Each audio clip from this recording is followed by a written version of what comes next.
ایک بازار میں بہت زیادہ رش تھا۔ اسی رش میں میاں بیوی ایک دوسرے سے لڑنے میں مصروف تھے اور تقریباً 200 سے زیادہ بندے ان کے اس فیملی تماشے کو انجوائے کر رہے تھے۔ بات کچھ اس طرح تھی کہ بیوی ضد کر رہی تھی اپنے شوہر سے کہ آج تم گاڑی خرید ہی لو، میں تھک گئی ہوں تمہارے موٹر سائیکل پر سفر کرتے کرتے۔ اور شوہر نے کہا، اوئے پاگل عورت، تماشا نہ بنا میرا دنیا کے سامنے، اور موٹر سائیکل کی چابی مجھے دے۔ بیوی نے کہا، تمہارے پاس اتنا پیسہ ہے، آج کار لوگے تو ہی میں گھر چلوں گی۔ شوہر، اچھا پھر لے لیں گے، ابھی چابی دو۔ بیوی، نہیں دوں گی۔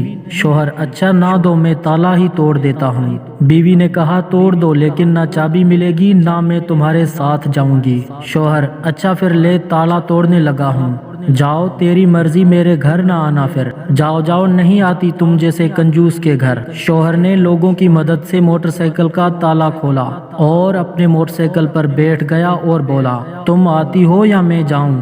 تو وہاں کھڑے لوگوں نے سمجھایا کہ بی بی، اتنی سی بات پر اپنا گھر خراب نہ کرو۔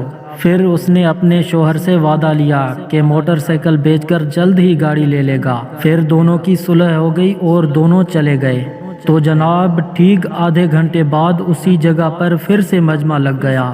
ایک بندہ شور کر رہا تھا کہ میرا موٹر سائیکل کوئی چرا کر لے گیا۔ یہ وہ موٹر سائیکل تھا جو میاں بیوی نے چرایا تھا، اور لوگوں نے بھی تالا توڑنے میں ان کی مدد کی تھی۔ اس واقعے سے ہمیں یہ سبق ملتا ہے، جو دکھتا ہے وہ ہوتا نہیں، اور جو ہوتا ہے وہ دکھتا نہیں۔